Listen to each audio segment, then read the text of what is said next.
Police को आप ज्यादा देर तक झांसा नहीं दे सकते हैं।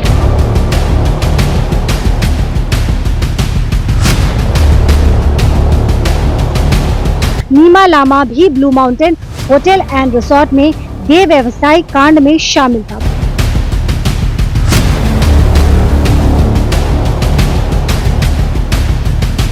नीमा लामा मसाज पार्लर की आड़ में देह व्यवसाय के लिए लड़कियों को मुहैया कराता था। पूरे मामले की जांच पुलिस कर रही है।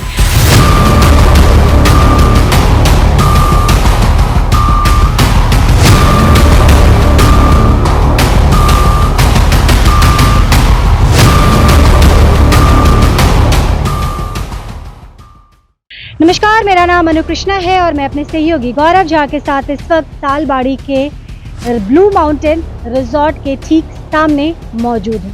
बता दूं, अंदर जाने की इजाज़त नहीं मिली, इसीलिए आप तक खबर पहुंचाने के लिए बाहर से ही रिपोर्ट फाइल कर रही हूँ। मैं आपको बता दूं, 24 मई की घटना बताई जा रही है जब इस ब्लू माउंटेन के अंदर रंगारंग पार्टी चल रही थी।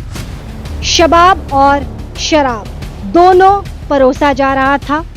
हम आपको बता दें, शराब तक तो बात थी, लेकिन उसके बाद शबाब का भी जिक्र हुआ और उसके बाद खबर आई कि यहाँ पे जिस्म फरोशी का गोरख धंधा भी चल रहा है कि इस फरोशी के गोरख धंधे में कई लोगों की गिरफ्तारी हुई है और एक अन्य व्यक्ति जो बचा हुआ व्यक्ति था वह भी पुलिस के गिरफ्त में है।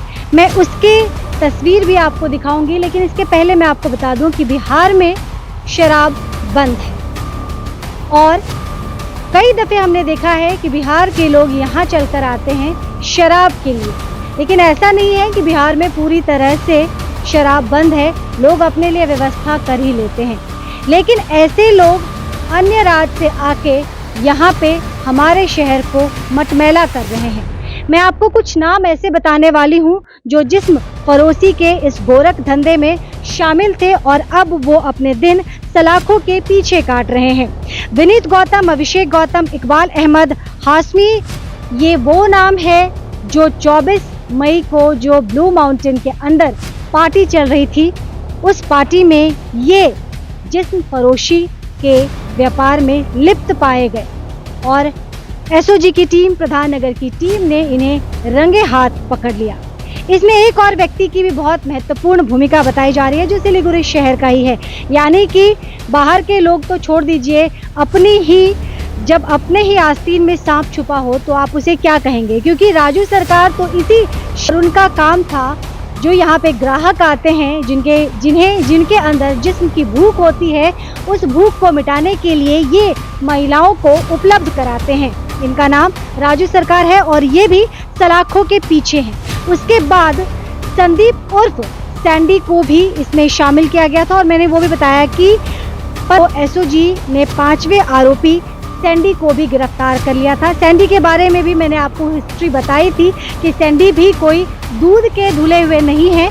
इसके पहले भी माटीगाड़ा थाना उनको गिरफ्तार कर चुकी थी और उसके बाद फिर वो सुधरने के जगह और इसी काम में डूबते चले गए, तो उनकी भी गिरफ्तारी हुई थी। वो रिपोर्ट भी हमने आपको दिखाया और अब एक ऐसे व्यक्ति की गिरफ्तारी हुई है जो पिछले कई दिनों से पुलिस के चंगुल से बाहर था। पुलिस को झांसा देने में वो सफल हो रहा था। इस व्यक्ति का नाम नीमा लामा बताया जा रहा है। कल ये भक्ति नगर इलाके में बेगा सर्कल मॉल के पास दिखा और जब पुलिस को इसकी भनक मिली, क्योंकि पुलिस के भी सूत्र चारों तरफ हैं, उनकी जो नेटवर्क है वो बहुत स्ट्रांग होती है, तो अपराधी को ये बात समझनी चाहिए कि पुलिस को आप ज़्यादा देर तक झांसा नहीं दे सकते हैं। ज़्यादा देर तक आप पुलिस के साथ, पुलिस प्रशासन की अगर हम बात करें तो आंख मिचौली का खेल नहीं खेल सकते हैं। हम आपको बता दें, पुलिस सूत्रों से जो जानकारी मिली है उसके अनुसार नीमा लामा भी blue mountain hotel and resort में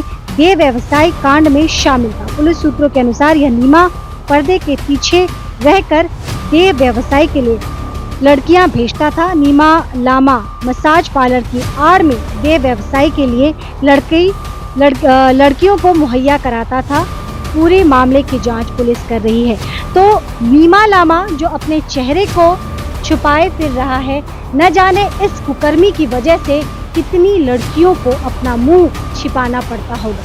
ये वही आदमी है जो लड़कियों को जबरन देह व्यवसाय में धकेलता है। मसाज पार्लर से खबरें लगातार हम आप तक पहुंचाते हैं और ये मसाज पार्लर में लड़कियों को मुहैया कराता है।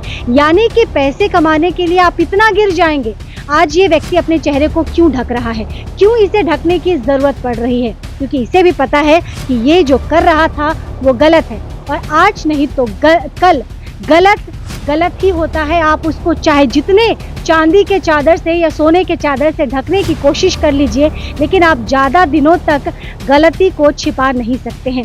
आखिरकार ये व्यक्ति जिसका नाम नीमा लामा बताया जा रहा है, ये बहुत शरीफ खुद को बताता है और पर्दे के पीछे रहकर ये तमाम काले कारनामों को अंजाम तक पहुंचाता है। लेकिन अब अंजाम तक पहुंचने की बारी नीमा लामा की है, क्योंकि नीमा लामा की गिरफ्तारी हो चुकी है और अब इस पे पुलिसियाई कार्रवाई भी शुरू होगी। तो ब्लू माउंटेन के बारे में भी बता दें, ब्लू माउंटेन के बारे में संक्षिप्त परिचय देना इसलिए भी ज़रूरी है क्योंकि पहली दफ़े नहीं है जब ब्लू माउंटेन से जुड़ी हुई इस तरह की आपराधिक घटना सामने आई है। इसके पहले भी इस तरह के कर्म कांड होते आए हैं ब्लू माउंटेन में। हम आपको बता दें, ब्लू माउंटेन के आसपास के इलाकों को देख लीजिए।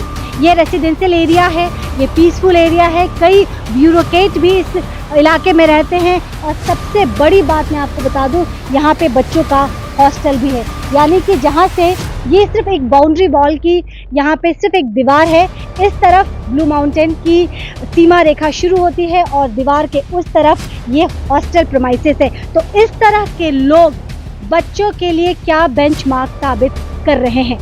बच्चे इससे क्या सीखेंगे? बहुत कम उम्र के बच्चे हैं ये, इन्हें जैसा सिखाया जाएगा ये वैसे ही सीखेंगे।